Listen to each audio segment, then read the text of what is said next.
우리가 지난 시간에 출애굽기 말씀 27장 20절부터 30장 10절까지 말씀을 같이 읽으셨죠. 이제 감람나무로부터 기름을 짜서 그 기름으로 인해 성소 안에 있는 그 메노라, 그 등에 불이 계속 타오르게 할 것을 명령한 장면입니다. 그래서 이 감람유를 계속적으로 공급해서 등불이 꺼지지 않게 하는 것이 그게 하나님의 명령이었습니다. 그래서 구약에는 그렇게 등불을 켤 수 있게 기름을 준비하는 그것을 통해서 그 우리의 영혼을 성경에서는 등불이라고 말씀하죠. 그래서 우리의 영혼이 계속 그 성령을 통해 하나님과의 교제가 유지될 수 있도록 불이 계속 타올라야 된다라고 하는 말씀인 것이죠.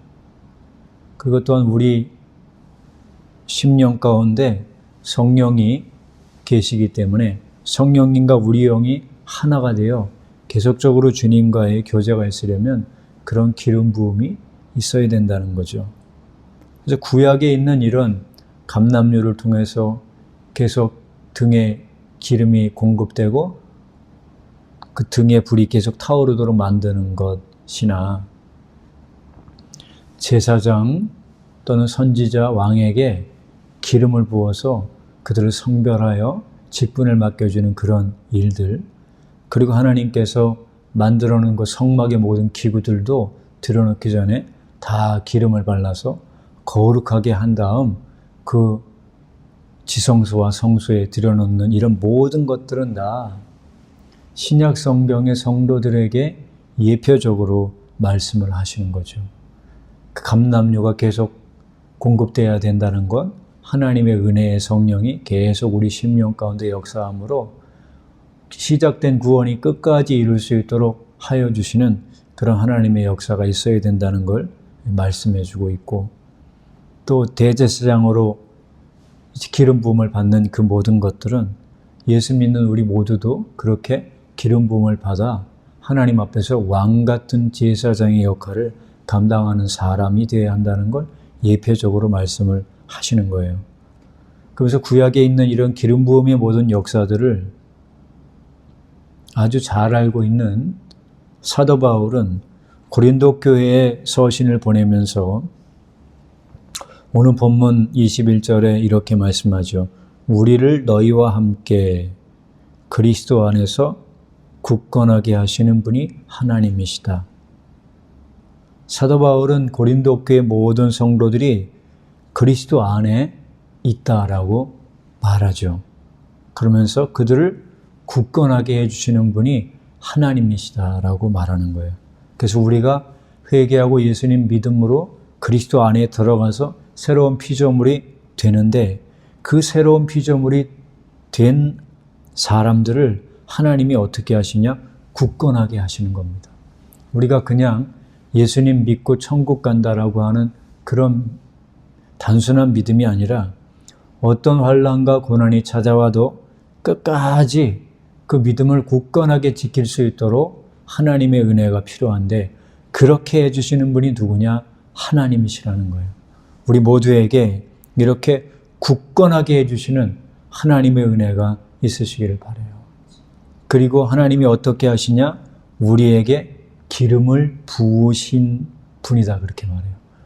구약 성경에서는 제사장, 선지자, 왕이라고 하는 이런 특별한 부름을 받고 특별한 직분이 있는 사람들에게만 기름을 부었지만, 이제 예수님 믿는 우리 모두에게도 하나님이 이렇게 기름을 부어 주셨다는 겁니다. 그럼 먼저 이 기름 부음을 받은 신약에서 이 기름 부음의 역사가 최초로 있던 분이 누구냐면 바로 예수님이십니다. 왕으로 오셨고 제사장으로 오셨고 선지자로 오신 그분에게 성령의 기름이 부어짐으로 그분에게 주신 사명을 감당했다는 겁니다. 그래서 예수님이 40일 동안 금식기도 하시고 나서 처음으로 복음을 전하러 오셨을 때 누가복음 4장 18절에 이렇게 말씀하죠. 주의 성령이 내게 임하셨으니 이는 가난한 자에게 복음을 전하게 하시려고 내게 기름을 부으셨다라고 하는 이사야의 예언의 말씀이 예수님에게 그대로 이루어졌다라고 말씀하시는 거예요. 그러니까 예수님은 이 땅에 오실 때 물리적인 기름 부음을 누구에게 받은 건 아니지만 그를 보내신 하나님 아버지께서 성령으로 그에게 기름을 부으셔서 왕으로, 제사장으로, 선지자로서의 그 사명을 감당하도록 만들어 주셨다는 겁니다.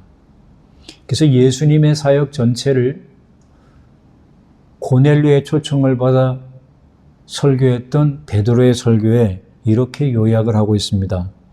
사도행전 10장 38절에 하나님이 나사렛 예수에게 성령과 능력을 기름 붓듯 하셨음에 저가 두루 다니시며 선한 일을 행하시고 마귀에게 눌린 모든 사람을 고치셨으니 이는 하나님이 함께 하셨음이라 말씀해요. 예수님과 함께 3년 반 동안의 공생의 사역을 지켜보며 동행했던 이 베드로가 예수님이 죽고 부활 승천하신 이후 복음을 전하는 역사를 할 때 예수님의 사역을 요약하는 거예요. 예수님에게 성령과 능력을 기름 붓듯 하셔서 가는 곳곳마다 악한 영을 내쫓으시고 질병을 치유하시며 죽은 자를 살리시는 그런 놀라운 일을 행하셨다라고 말씀을 하시는 거죠. 그래서 그 예수님은 왕으로서, 선지자로서, 그리고 대제사장으로서의 역할을 성령의 기름 부음을 통해서 행하신 것입니다. 그 예수님이 선지자로서 왕으로서 세움 받았다라고 하는 것이 예수님 자신에게서 나온 말일 뿐만 아니라 그 예수님의 사역을 지켜보고 목격했던 수많은 청중들로부터 예수님은 선지자로 왕으로서의 인정을 받으셨습니다. 특별히 오병이어의 기적, 물고기 2마리, 보리떡 5개를 가지고 남자만 5,000명에 되는 수많은 사람들을 먹이시는 그런 놀라운 기적을 행하자 그 놀라운 기적을 보았던 사람들의 반응이 무엇이냐 하면 그 예수님을 요한복음 6장 14절에 그 사람들이 예수께서 행하신 이 표적을 보고 말하되 이는 참으로 세상에 오실 그 선지자라 말하는 거예요. 아, 예수님이 바로 선지자다라고 그렇게 인정을 하는 거예요. 그리고 그 예수님을 억지로 왕으로 삼기 위해서 사람들이 하는 모습을 보죠. 그러나 예수님은 이 땅에 왕으로 오신 것이 아니라 하나님 나라의 왕으로 오신 분이기 때문에 그는 그 예수님을 왕으로 삼고자 하는 사람들을 뿌리치고 기도하시러 가는 것을 볼 수가 있죠. 그래서 사람들은 예수님이 물론 조금 오해는 하긴 했지만 이 땅 위에서 왕국을 세우고 이 땅 위에서 이스라엘이라는 나라를 회복시키는 그런 물리적 왕으로 이해했지만 그래도 그들은 예수님을 왕으로 선지자로 인정을 하게 된 거예요. 그래서 요한복음 6장 14절 금방 말씀드린 세상에 오실 그 선지자다라고 하는 이 말은 뭐냐면 토라의 모세를 통해서 예언해 주신 그 선지자에 대한 말씀을 이스라엘 백성들은 다 알고 있었던 거죠. 나중에 모세와 같은 선지자를 하나님이 보내실 텐데 그 선지자의 말을 순종해야 된다라고 하는 말씀을 이스라엘 백성들은 잘 알고 있었기 때문에 예수님을 보고 그 선지자라고 말씀을 한 거예요. 그래서 신명기 18장 15절에 보면 내 하나님 여호와께서 너희 가운데 내 형제 중에서 너를 위하여 나와 같은 선지자를 일으키시리니 너희는 그의 말을 들을지니라. 그래서 모세를 통해서 하나님이 예언하신 게 바로 모세와 같은 선지자를 일으킬 거다. 근데 그 선지자가 누구냐? 바로 오병이어의 놀라운 기적을 행하고 계신 그 예수님이라는 걸 이 유다 백성들이 알고 있었다는 거죠. 말씀 그대로 이루어진 거죠. 그러면서 이 선지자가 일어나게 되면 그 선지자에게 해야 될 일이 뭐냐면 신명기 18장 19절에 누구든지 내 이름으로 전하는 내 말을 듣지 아니하는 자는 내게 벌을 받을 것이라고 말했어요. 그러니까 이 선지자가 놀라운 기적의 역사를 행하는 사람인데 단순히 모세의 뒤를 잇는 선지자가 아니라 이 선지자가 바로 우리의 죄를 위해 죽고 부활하실 메시아로서의 선지자라는 걸 말씀하기 때문에 그 예수님에게 순종해야 된다. 만약에 그 말을 순종하지 않으면 벌을 받게 될 것이라고 모세를 통해서 하나님이 예언하신 거예요. 그래서 이 신명기 18장 15절과 신명기 18장 19절의 말씀을 인용해서 예수님이 바로 이런 선지자다라고 말했던 이 베드로가 사도행전 3장 26절에 그 선지자 되시는 예수님을 이렇게 말해요. 하나님이 그 종을 세워 복 주시려고 너희에게 보내사 너희로 하여금 돌이켜 각각 그 악함을 버리게 하셨다라고 말하죠. 그래서 베드로가 하는 말이 이 선지자가 바로 누구냐? 하나님이 보내신 그 종이다. 그 예수님은 하나님이 보내신 종인데 그 종이 하시는 일이 뭐냐면 사람들에게 복을 주는 일을 하길 원하신다는 거예요. 하나님이 예수님을 통해서 사람들에게 주시길 원하는 복이 뭐냐? 죄로부터 구원받아 하나님의 자녀가 되는 그 영생의 복, 그리고 하나님의 뜻과 섭리 가운데 질병이 치료되어지는 육체의 강건함을 얻는 그런 복을 받는 것을 말씀하고 있는 거죠. 그럼 영혼이 구원을 받고 육체가 치료되는 이런 놀라운 복을 경험하기 위해서는 그 선지자에게 어떻게 해야 되느냐? 먼저 죄로부터 돌이켜서 악함을 버려야 선지자 되시는 예수 그리스도로부터 질병 치유의 역사 그리고 죄사함의 역사를 경험할 수 있다라고 이렇게 사도 베드로가 말씀해 주고 있는 거예요. 그래서 예수님은 기름 부음을 받으신 분인데 왕으로서 선지자로서 제사장으로서의 기름 부음을 받으신 분인데 오늘은 특별히 그 예수님이 선지자로서 기름 부음을 받아 그 하나님의 역사를 어떻게 이루어 가셨는지를 살펴보겠습니다. 선지자는 우리가 구약에 있는 말씀을 쭉 읽어보면 알지만 하나님이 원하시는 사람은 지파와 관계없이 뽑아서 선지자로 임명하신 걸 볼 수 있습니다. 왕은 유다의 지파로부터만 나왔고 제사장의 역할을 했던 사람은 아론의 후손으로부터만 나왔지만 선지자는 지파와 관계없이 하나님이 원하시는 사람들을 뽑아서 그들에게 하나님이 원하시는 말을 전하게 했던 거죠. 그래서 특별히 선지자 또는 예언자라고 하는 이 사람들이 하는 가장 중요한 일이 뭐냐면 백성들이 현재 하나님 앞에서 살고 있는 죄악을 회개하도록 선포하고 그들이 죄로부터 돌이키게 됐을 때 하나님이 그들을 회복시켜 주신다라고 하는 이런 메시지를 전한 사람들이 바로 이 선지자들입니다. 근데 성경에 나와 있는 이 선지자들이 예언한다라고 말하는데 이 예언이라고 하는 말은 두 가지 의미가 있습니다.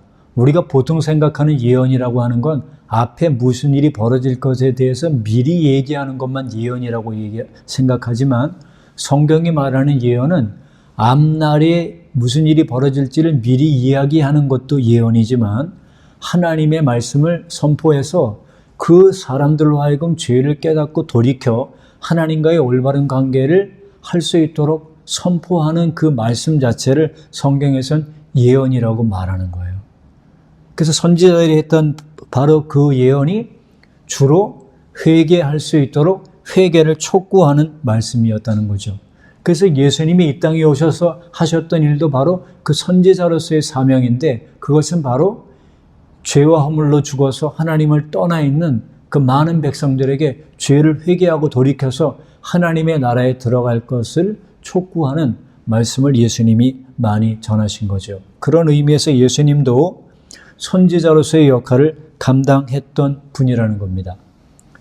그 선지자로서의 사명을 감당하시는 예수님에게 모든 성도들이 해야 될 일이 뭐냐면 그 예수님의 말씀에 순종해야 된다.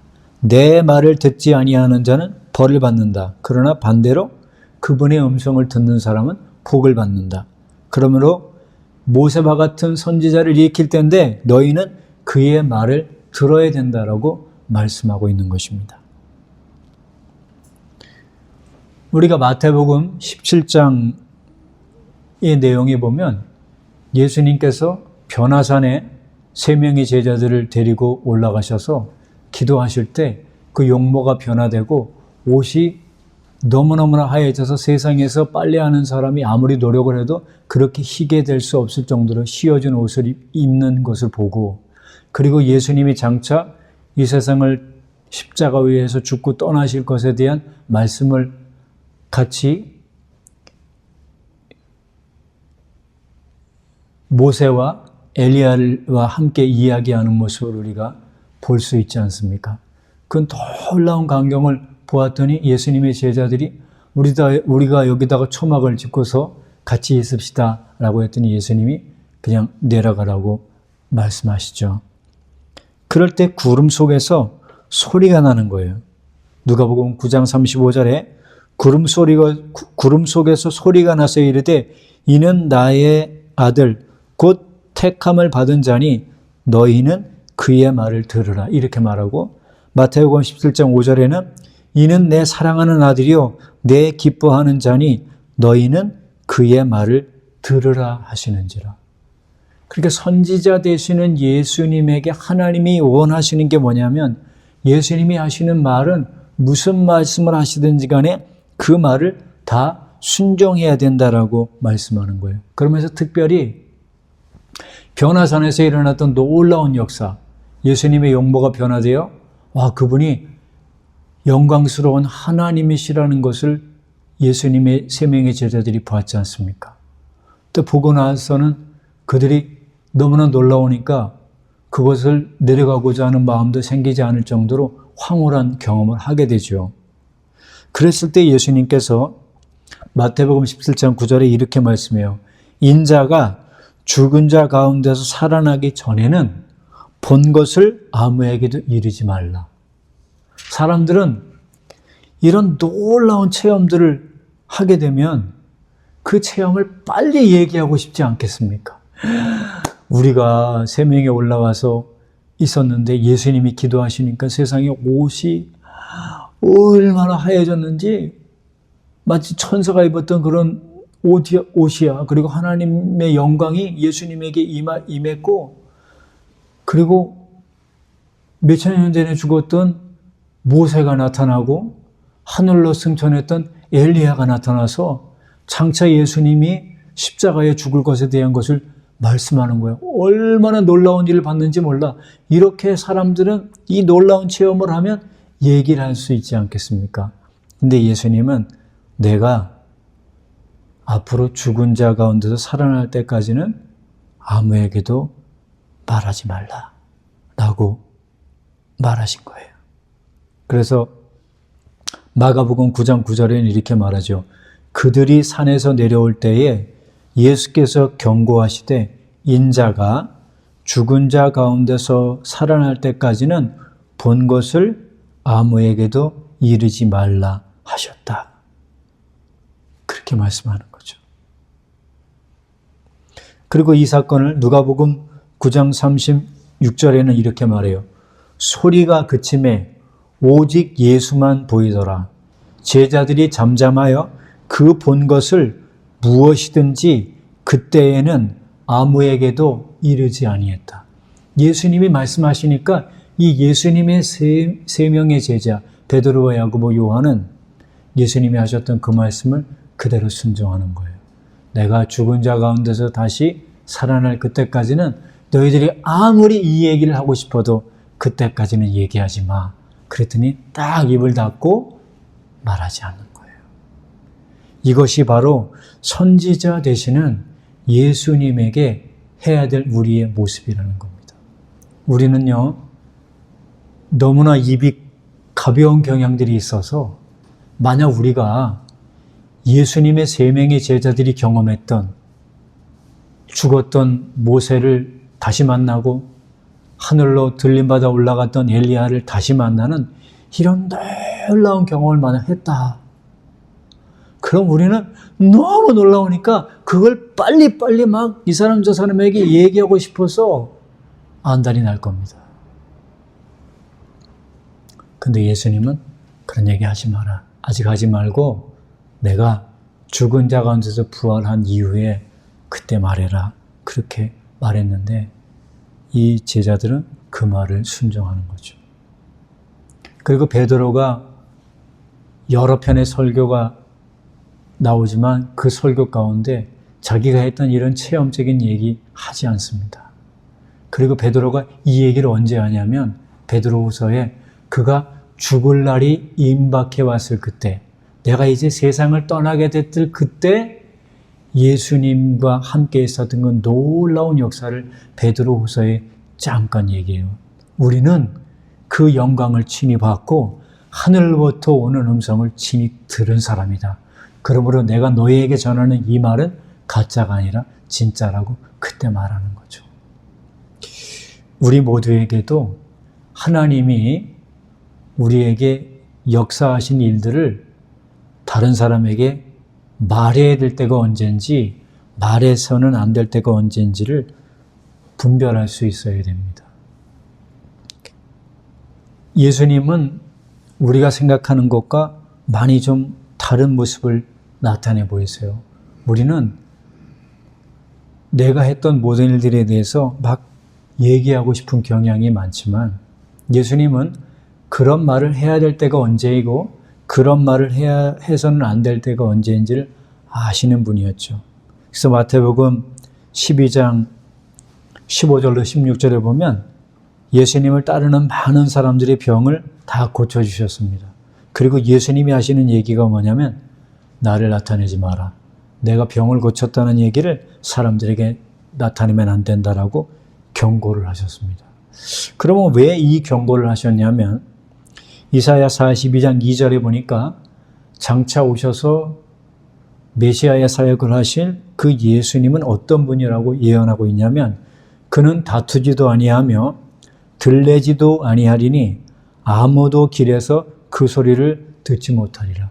막 자기 자신을 막 떠벌리면서 내가 세상을 구할 메시아니까 나를 다 따르고 나를 왕으로 모셔라. 그렇게 말씀하지 않고 그분은 조용조용히 하나님께서 주신 그 일을 감당하는 분이었다는 겁니다.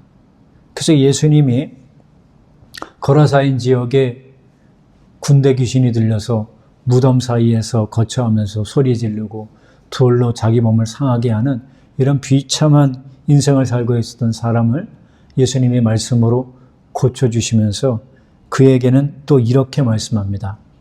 마가복음 5장 19절로 20절에 그에게 이르시되 집으로 돌아가 주께서 내게 어떻게 큰 일을 행하사 너를 불쌍히 여기신 것을 내 가족에게 알리라 하시니 그가 가서 예수께서 자기에게 어떻게 큰 일을 행하셨는지를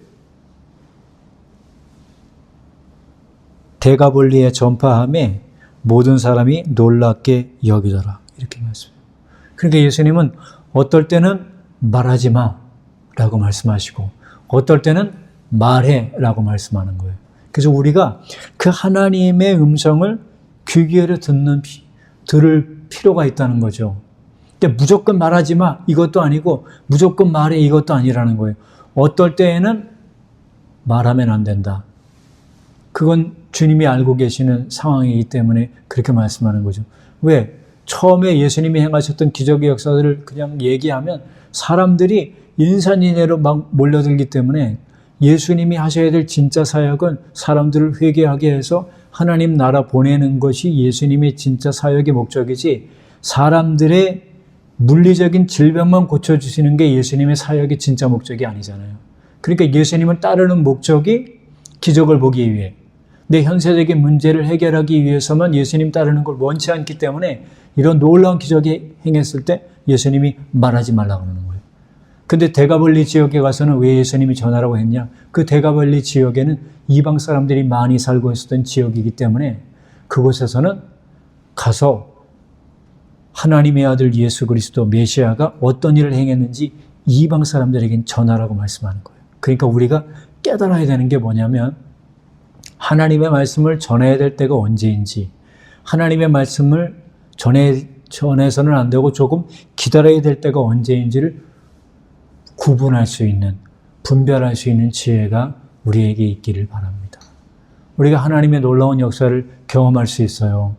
기도하는 중에 응답을 받고 음성을 듣고 환상을 보고 병이 치료가 되고 하나님의 놀라운 역사를 우리가 볼 수 있습니다.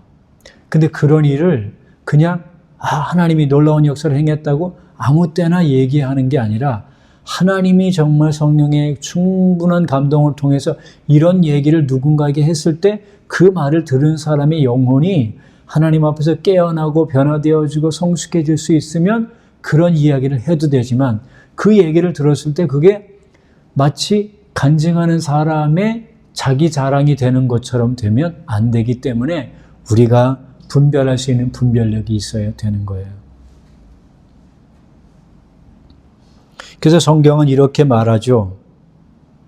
말해야 될 때가 언제고 침묵해야 될 때가 언제인지를 구분해라. 그러면서 전도서 3장 7절에 잠잠할 때가 있고 말할 때가 있다라고 말하는 거예요. 선지자는 하나님이 원하시는 말만 하는 거죠. 예수님도 말씀하죠. 내가 너희에게 전하는 이 명령은 내 자의로 하는 게 아니라 하나님 아버지가 내게 명령하신 것만 하는 거야 라고 말씀하죠.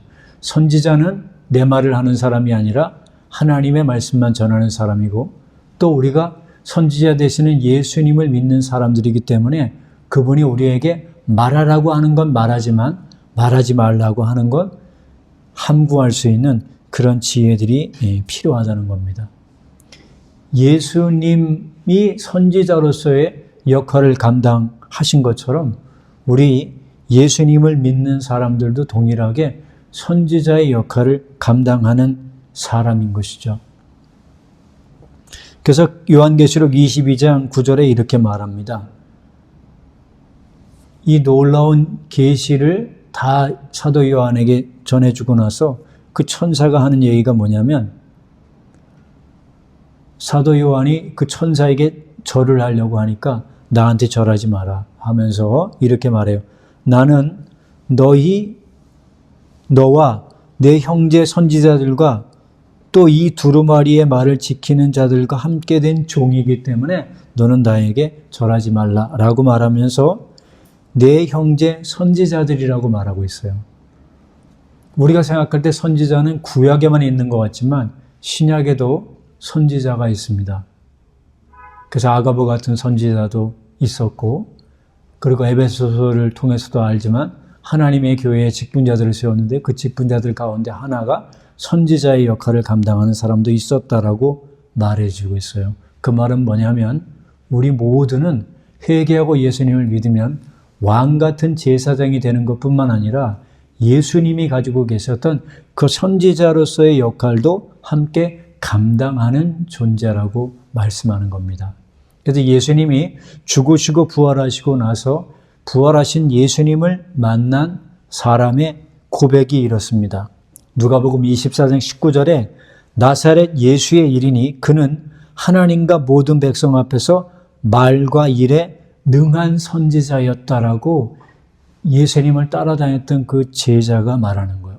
예수님은 말과 일에 능한 선지자였다라고 말하면서 그 선지자가 단순히 그냥 놀라운 일만 행하는 선지자라고 사람들이 기대한 게 아니라 그 선지자를 누구로 이해하고 있었냐면 바로 우리 죄를 위해 죽으시고 부활하시고 그로 인해서 우리를 죄로부터 구속하실 수 있는 메시아의 선지자로 이해했다는 거예요. 그래서 누가복음 24장 21절에 이렇게 말해요. 우리는 이 사람이 선지자의 역할을 감당했던 그 예수 그리스도가 이스라엘을 구속할 자라고 바랬다라고 말해요. 그 말은 뭡니까? 예수님이 제사장으로서만 죽으시고 부활하셔서 우리의 죄를 사하시는 분이 아니라 선지자로 오셔서 그 사역을 감당하실 수 있는데 그 선지자의 역할도 바로 메시아의 역할인데 그 메시아의 역할 가운데 선지자의 역할을 통해서도 우리를 구원하시는 분이라고 성경이 말하는 거예요. 그래서 예수님 자체를 뭐라고 얘기하냐? 말과 일에 능한 선지자였다라고 말하는 거예요. 그 예수님은 말에 능한 선지자였습니다. 자, 선지자라고 하는 것이 어떻게 입증되느냐 하면 선지자는 내가 스스로 선지자라고 말해서 선지자가 되는 게 아니라 선지자가 했던 말이 그대로 이루어지면 그 사람은 선지자로서의 자격이 있는 사람으로 인정이 되지만 내가 스스로 아무리 나는 하나님께로부터 부름받은 선지자라고 말해도 그가 했던 말이 성취가 되지 않으면 그 사람은 선지자가 될 수 없는 것이죠. 그래서 사무엘이라고 하는 사람도 그 시대의 선지자가 됐는데 왜 선지자가 됐냐? 하나님이 불러서 선지자가 된 것뿐만 아니라 그가 했던 모든 말들이 하나도 땅에 떨어지지 않고 그대로 이루어졌기 때문이죠. 그래서 사무엘상 9장 6절에 이 성에 하나님의 사람이 있는데 존중이 여김을 받는 사람이라 그가 말한 것은 반드시 다 응합니다라고 사울과 함께 갔던 그 사환이 말하는 걸 보면 선지자는 말하는 대로 이루어지게 하는 게 선지자예요.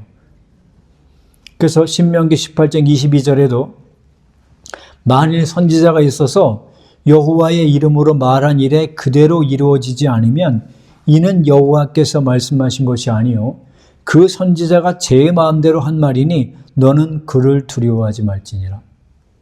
그러니까 진짜 선지자는 말하면 말하는 대로 이루어지고 가짜 선지자는 아무리 말을 해도 그 말이 이루어지지 않는다는 거예요. 그래서 예수님이 선지자로서의 역할을 감당했다는 걸 어떻게 알 수 있느냐?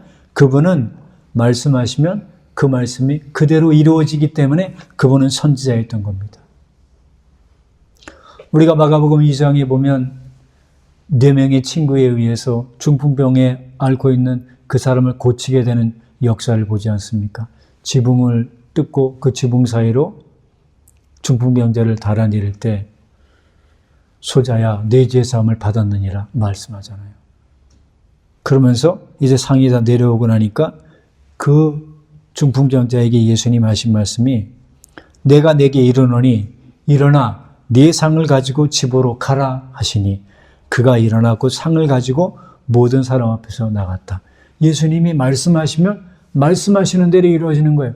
너 죄사함 받았어 라고 말하면 죄사함 받는 거예요. 그리고 너 중풍병이 있지만 중풍병으로부터 이제 놓여서 건강하게 돼서 걸어가 라고 말하면 그대로 걸어가는 거예요. 왜? 예수님은 선지자로서의 능력을 가지고 계신 분이기 때문에 그분의 입에서 나오는 말은 다 이루어지게 된 겁니다. 그래서 우리 모두에게도 주님이 이 말씀하시기 원해요. 예수 그리스도를 진심으로 믿고 회개한 모든 사람들의 죄 사함을 받은 겁니다. 우리는 죄 사함을 받은 존재입니다. 그리고 주님이 우리에게 말씀해요. 내가 지금 걸어가지 못하는 그런 상황이 있느냐? 인생을 제대로 살지 못하는 상황이 있느냐? 이제 일어나 걸어가라 라고 주님이 말씀하시면 우리도 걸어가는 사람이 될 수 있는 겁니다. 주님의 말씀을 그대로 믿고 나아가면 우리는 죄 사함 받은 하나님의 자녀고 우리는 이제 다시 걸어갈 수 있는 구원을 이룰 때까지 끝까지 걸어가는 존재가 될 것입니다. 그전 단순히 성경에서 중풍병자를 고치셨대, 중풍병자의 죄를 사해 주시고 그 사람이 다시 살아갈 수 있도록 만들어 주셨다라고 하는 성경의 지식만을 얻는 게 아니라 그 일이 실제로 우리에게 일어나는 거예요. 우리의 죄 사함을 주님이 허락해 주시고 우리를 걸어갈 수 있도록 만들어 주시는 거예요. 그분의 말씀은 그대로 이루어지니까요. 말씀을 믿는 자에게 역사가 나타납니다. 아무리 주님이 네 죄 사함 받았어. 이거는 중풍병자에게만 말한 게 아니라 2000년 전에만 말한 게 아니라 우리 모두에게도 하시는 말씀이라고 믿으면 그 말씀이 진짜 내게 되지만 그거는 2000년 전에 중풍병자에게 하셨던 얘기지 내 죄 사함 받았다라고 하는 얘기는 나에게 하는 거랑 나에게 하는 게 아니야 라고 생각하면 그 사람은 죄 사함 받지 못하는 거예요. 성경은 우리 모두에게 하는 말씀입니다. 중풍병자에게 내 죄 사함을 받았느니라고 말했다면 그 믿음을 보시고 네 죄사함 받았다라고 말했다면 우리 주님도 우리가 회개하고 예수님 믿는 믿음을 보시고 너는 죄 사함을 받았다. 너는 하나님의 자녀다. 라고 말씀하시면 그 말씀을 믿으시기를 바라요. 믿음으로 받아들이면 하나님의 자녀가 되지만 그것을 믿음으로 받아들이지 않으면 하나님이 아무리 역사해도 그건 내 것이 될 수가 없는 것이죠. 그리고 또한 갈릴리 가나에서 왕의 신하의 아들이 이제 거의 죽게 되었는데 그 신하가 와서 예수님에게 집에 가서 좀 고쳐달라고 그렇게 말씀을 하죠. 그랬더니 내가 가지 않고 그냥 가라. 그럼 네 아들이 살 것이다. 라고 예수님이 말씀 한마디를 하시는 거예요. 그랬더니 이 말씀을 믿고 이 사람이 집으로 돌아갔더니 그 왕의 신하의 아들이 고침받은 거예요. 그런데 가버나움에서 예수님이 계셨던 가나까지가 몇 킬로냐면 34킬로입니다. 엄청 많이 떨어져 있는 거리죠. 그 34킬로의 거리가 떨어져 있는데도 자기 신하의 아들, 왕의 신하의 아들을 고치기 위해서 간 거예요. 그 먼 거리까지. 그리고 이 사람도 믿음이 좋지 않습니까? 예수님이 직접 가서 그 죽게 된 아이를 고쳐달라고 기도하는 게 아니라 그냥 예수님이 말씀 한마디만 하니까 병이 치료가 되는 거예요. 근데 이 사람도 그 말을 믿고 가는 거예요. 갔더니 정말 병이 치료가 되는데 그 병 치료됐을 때가 언제냐면 예수님이 말씀했던 바로 그때라는 거죠. 우리가 예수님이 하시는 말씀은 그대로 이루어집니다. 예수님이 안수를 통해서도 고치시지만 예수님은 사람을 찾아가서도 고치지만 찾아가지 않고도 말씀만 해도 치료하시는 분이 주님이에요. 우리 이 땅에서도 마찬가지입니다. 어떤 분에게 기도를 받아서 병이 치료될 수도 있지만 하나님의 말씀이 선포되는 그 순간에도 병이 치료가 되는 거예요. 그래서 시편 말씀에 뭐라 그럽니까? 내가 말씀을 보내어 저희를 고친다 그랬어요. 이 시간에 여기에 육신의 질병이 있든 마음의 질병이 있든 삶의 어려운 문제들이 있든지 간에 하나님이 이 시간 고치십니다. 치료하시는 역사가 있어요. 우리의 삶을 변화시킵니다. 이 말씀을 여러분이 믿음으로 받아들일 때 병도 치료되고 문제도 해결되고 하나님의 놀라운 역사가 나타나게 되는 거죠. 그리고 또한 죽은 나사로를 살리는 놀라운 역사를 예수님이 하실 때도 요한복음 11장 41절 42절에 이렇게 말씀해요. 아버지여 내 말을 들으신 것을 감사하나이다. 항상 내 말을 들으시는 줄 알았나이다. 그러나 이 말씀을 하옵는 것은 둘러선 무리를 위함이니 곧 아버지께서 나를 보내신 것을 믿게 하려 함이라. 이 말은 뭐냐면 죽은 지 나흘이나 된 나사로를 살릴 때 예수님이 하신 말씀이에요. 돌을 옮겨 놓으라. 그러면서 죽은 나사로를 향해서 나사로야 나오라 말씀하니까 그가 나오고 살아나지 않습니까? 예수님은 말씀하시면 그대로 이루어지는 겁니다. 근데 우리에게 주신 권세도 바로 뭐냐? 우리도 기도하고 그 기도가 이루어질 것을 믿고 나아가면 하나님이 기도를 응답해 주시는 거예요. 그리고 우리가 말한 것이 그대로 이루어질 것을 믿고 선포하면 우리의 말이 그대로 이루어지는 거예요. 우리는 기도하는 것만 이루어진다고 생각하지만 그렇지 않아요. 우리가 말하는 것이 능력이 있어요. 예수님도 말하는 대로 됐다면 예수님을 믿는 우리에게 주신 권세도 뭐냐? 우리가 말하는 대로 이루어지는 겁니다. 그래서 마가복음 11장 23절에 이렇게 말씀하죠. 내가 진실로 너희에게 이르노니 누구든지 이 산더러 들리어 바다에 던지오라 하며 그 말한 것이 이룰 줄 믿고 마음에 의심치 아니하면 그대로 되리라. 어떤 문제가 우리에게 있어도 재정적인 문제가 있든 질병의 문제가 있든 가정의 문제가 있든 사업의 문제가 있든 직장의 문제가 있든 학교의 문제가 있든 공부의 문제가 있든 어떤 문제가 있든지 간에 예수 그리스도의 이름으로 기도하고 믿음으로 기도할 때 주님이 들어주시고 또 그 문제를 향해서 선포하는 거예요. 내 앞에 있는 이 산과 같은 문제는 떠나갈지어다. 내 앞에 있는 산과 같은 문제는 다 들려서 바다에 빠지어라 라고 믿음으로 선포할 때 하나님이 그 말대로 이루어 주시는 겁니다. 그래서 우리가 가나안 땅에 못 들어갔던 10명의 정탐꾼은 왜 못 들어갑니까? 우리는 들어가면 죽는다는 거예요. 우리는 그 사람들 보기에 메뚜기 같기 때문에 우리는 절대 못 들어간다라고 말했어요. 근데 그 말을 했기 때문에 그들은 못 들어간 거예요. 그런데 여호수아와 갈렙은 우린 하나님이 우리와 함께하면 그들은 우리의 밥이다. 능히 하나님이 함께하면 이길 수 있다라고 믿음으로 선포했을 때 하나님이 여호수아와 갈렙은 들어가게 하시잖아요. 그래서 이런 놀라운 말씀을 민수기 14장 28절에 하는 거예요. 그들에게 이르기를 여호와의 말씀에 나의 삶을 가리켜 맹세하노라. 너희 말이 내 귀에 들린 대로 내가 너희에게 행하리니 내 말이 너희에게 들린 대로 행한다 그랬어요. 못 들어가 우리는 죽을 거야. 그러면 그 사람들 다 죽었어요. 근데 우린 들어갈 수 있어. 믿음으로 선포했던 여호수아와 갈렙은 들어가는 거예요. 우리 인생도 마찬가지입니다. 우리는 죄인이었습니다. 우리의 행위로는 하나님 앞에 구원받을 수 없습니다. 그러나 예수님이 우리 죄를 우리의 십자가에서 죽고 부활하심으로 우리의 모든 죄를 다 해결해 주셨습니다. 우리가 그 사실을 믿고 주님, 저의 행위로는 안 되지만 예수님을 믿음으로 구원받는다 말씀하셨으니 제가 이 말씀을 믿습니다. 그리고 내 안에 계신 성령님 끝까지 저를 떠나지 않는다고 말씀하셨으니 끝까지 주님을 순종하며 살아갈 수 있도록 은혜 베풀어 달라고 하나님의 긍휼을 구할 때 결코 하나님이 우리를 버리지 아니하시고 영원한 하나님 나라에 들어갈 때까지 이끌어 주실 것을 믿습니다. 예수님이 말씀하잖아요. 승천하시기 전에 보라 내가 세상 끝날까지 너희와 함께 있으리라 말씀하시는 것뿐만 아니라 믿고 성령을 구했던 모든 사람들 심령 속에 성령을 주셔서 성령은 너희와 함께 할 것이다. 내가 결코 너희를 고아와 같이 벌어지지 아니하고 내가 너희와 늘 함께 하겠다고 말씀하셨으니까 이 약속의 말씀을 믿고 나아갈 때 주님이 끝까지 우리를 인도해 주실 걸 믿습니다. 또 선지자는 어떤 사람이냐면 선지자는 엘리사의 경우를 보도 알지만 아람 왕이 침실에서 무슨 얘기를 하는지도 다 알고 있는 거예요. 그리고 작전 회의를 할 때 아무도 모르게 작전 회의를 하지 않습니까? 그래서 이스라엘 어디에 군대를 보내야 된다 이런 회의를 하는데 이 회의를 할 때 엘리사가 기도하니까 그 작전 회의 하는 걸 다 알고 있는 거예요. 하나님이 다 가르쳐 주시는 거죠. 그래서 아람 군대가 나올 것이 어딘지를 미리 왕에게 알려줘서 오늘은 아람 군대들이 이쪽으로 나올 겁니다. 그러니까 이쪽에다 군대를 갖다 세워놓으세요. 그래 갖다 세워놔요. 그럼 아람 왕이 우리가 여기 올 걸 이 사람들이 어떻게 알았지? 그렇게 하는 거예요. 왜 그럴 수 있냐? 엘리사에게 하나님 주신 능력이 뭐냐면 하나님이 알려주시는 계시를 통해서 비밀을 알게 되는 거예요. 이게 바로 선지자의 놀라운 능력입니다.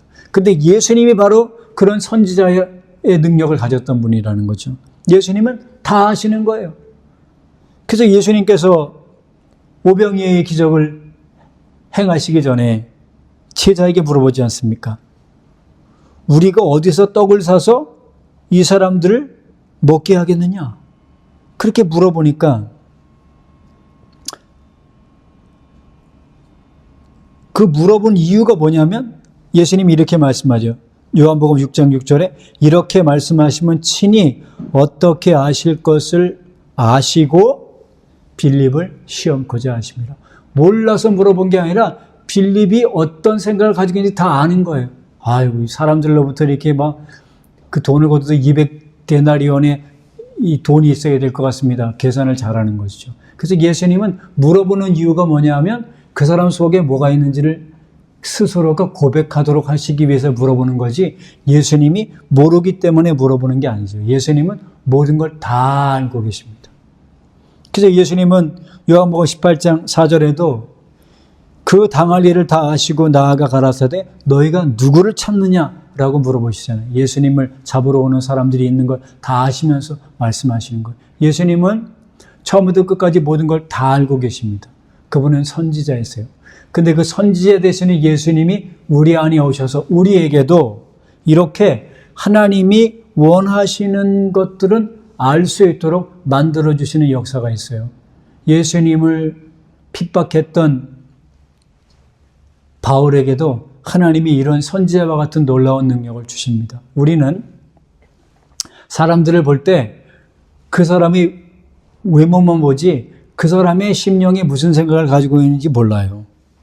근데 이 바울은 사도행전 14장에 보니까 복음을 전할 때 루스드라라고 하는 곳에서 복음을 전할 때 어떤 안지맹이가 있었잖아요. 근데 열심히 사도 바울이 설교를 하고 있는데 이 안지맹이가 설교를 열심히 듣는 걸 보는 거죠. 근데 우리는 볼 때, 그냥 저 사람이 설교 열심히 듣는구나, 라고만 알겠지만, 사도 바울은 어떻게 알 수 있느냐? 사도 바울은 그의 심령을 아는 거예요. 그래서 이렇게 말하죠. 바울의 말하는 것을 듣거늘 바울이 주목하여 구원받을 만한 믿음이 그에게 있는 것을 보고 내 발로 일어서라 그런다는 거죠. 우리는 몰라요. 어떤 사람이 구원받을 만한 믿음이 있고 어떤 사람이 병 나을 만한 믿음이 있는지 우리는 모르지만 사도 바울은 하나님께로부터 이런 계시의 능력을 받았기 때문에 사람들을 아는 거예요. 우리 모두에게도 하나님이 원하시면 사람을 제대로 분별할 수 있는 그런 그 계시의 능력이 우리에게도 주어지기를 바랍니다. 사도 바울은 이런 놀라운 능력을 받았어요. 우리가 선지자의 영, 예수님의 영이 우리 속에 있으면 예수님이 아셨던 것처럼 하나님이 알려주시면 우리도 알게 되죠. 근데 예수님은 선지자로서 모든 걸 다 아셨지만 우리는 제한적으로 아는 거예요. 엘리사 같은 사람은 어떤 건 알지만 어떤 건 몰랐다고요. 우리도 마찬가지입니다. 사도 바울도 모든 걸 다 안 게 아니라 어떤 걸 알고 어떤 건 몰라요. 우리는 제한적인 영을 받았어요. 그래서 하나님이 알려주시는 것만 아는 거지 모든 걸 다 알지 않습니다. 그래서 사도 바울은 골로새서 2장 5절에 이렇게 말하죠. 이는 내가 육신으로는 떠나 있으나 심령으로는 너희와 함께 있어 너희의 규모와 그리스도를 믿는 너희의 믿음에 굳은 것을 봄이라. 그는 골로새 교회에 편지를 보내면서 멀리 떨어져 있는 상태에 있음에도 불구하고 골로새 교회 성도들의 신앙의 상태를 아는 거예요. 왜? 성령을 통해 아는 거죠. 그렇다고 해서 사도 바울이 골로새 교회의 모든 성도들의 모든 일거수일투족을 다 알고 있었다라는 말이 아니고 하나님이 알려주시면 알 수 있는 것이죠. 이것이 바로 하나님을 믿는 사람들에게 주신 은혜예요. 기름 부음 받은 사람들에게. 그리고 선지자로서의 기름 부음 받은 사람들에게 주신 은혜가 예언의 은사인데 이 예언의 은사라는 건 앞으로 무슨 일이 벌어질 것에 대한 것을 아는 것도 예언이지만 하나님의 말씀을 있는 그대로 전하는 것도 예언인 겁니다. 제가 이 시간 하나님의 말씀을 풀어서 여러분들에게 전해주고 있는데 이것을 성경은 예언이라고 말하는 거예요. 그래서 성경은 방언 말하기를 힘쓰라 라고 말하는 것뿐만 아니라 예언하기를 힘쓰라고 말해요. 그 말은 뭐냐면 성령을 통해 주시는 예언도 있지만 하나님의 말씀을 있는 그대로 전하는 게 예언이에요. 바로 이것이 예언입니다. 회개하고 예수님을 믿으십시오. 그러면 여러분이 영원한 하나님 나라에 들어갈 수 있습니다. 성령님의 인도하심을 받아 살아가면 그 사람이 바로 하나님의 아들입니다. 이 모든 것들이 다 예언이에요. 즉 하나님께서 기록하신 성경의 말씀을 그때그때 하나님의 인도를 쫓아 전하면 그 모든 것들이 예언이 된다는 것이죠. 그래서 고린도전서 14장 25절에 예언의 능력이 뭐냐면 그 마음에 숨은 일이 드러나게 되므로 엎드려 하나님께 경배하며 하나님이 참으로 너희 가운데 계시다 전파하리라. 즉 이 말이 예언에 대한 얘기인데 예언이 설교를 통해서 하나님이 예언하는 겁니다. 여러분이 설교를 듣다가 느끼실 때 있을 거예요. 내 얘기 하는 것 같은데? 목사님이 우리 집에 와서 내가 행동하는 걸 봤나? 어떻게 내 얘기를 하지? 그래서 어떤 사람은 심지어 당신 목사님한테 설교거리 제공해 주려고 일렀지? 이렇게 말하는 사람들이 있다는 거예요. 그건 뭐냐면요. 설교자가 모든 걸 다 알기 때문에 그런 게 아니라 하나님이 그 말씀을 전할 때 말씀을 듣는 사람들에게 역사하셔서 나에게 하시는 말씀이라고 들려지도록 하시는 성령의 역사인 것이죠. 이 시간 우리가 1시간 넘게 설교를 듣는데 이 설교를 들을 때 이거 어떤 사람이 들었으면 좋겠다라고 얘기하면 그건 우리에게 아무런 효과가 없는 거예요. 오늘 전하는 모든 말씀은 설교를 하는 저와 설교를 듣는 우리 모두에게 주님이 주시는 말씀으로 들으시고 그 말씀에 순종하는 그런 역사가 있으시길 바랍니다. 그래서 우리 모두도 오늘 고린도후서 1장 21절의 말씀처럼 우리에게도 하나님이 기름을 부으셨는데 특별히 선지자로서의 기름을 부어 주신 겁니다. 그러므로 우리 모두도 하나님의 말씀이 이루어질 것을 믿고 선포함으로 그 말씀이 이루어지는 걸 목격하시는 선지자의 그런 놀라운 능력을 경험하시길 바라고 우리가 가는 곳곳마다 하나님의 말씀을 예언함으로 영혼들을 주님께로 이끄는 그런 선지자의 역할을 감당하는 기름 부음 받은 우리 모두가 되실 수 있기를 주의 이름으로 축원합니다. 오늘 우리가 들은 말씀 함께 생각하면서 하나님 예수님에게 기름을 부으셔서 왕으로 선지자로 제사장의 역할을 감당하신 것처럼 하나님 우리에게도 기름을 충만히 부어주셔서 하나님 나라의 선지자의 역할을 감당하게 해달라고 함께 기도하겠습니다.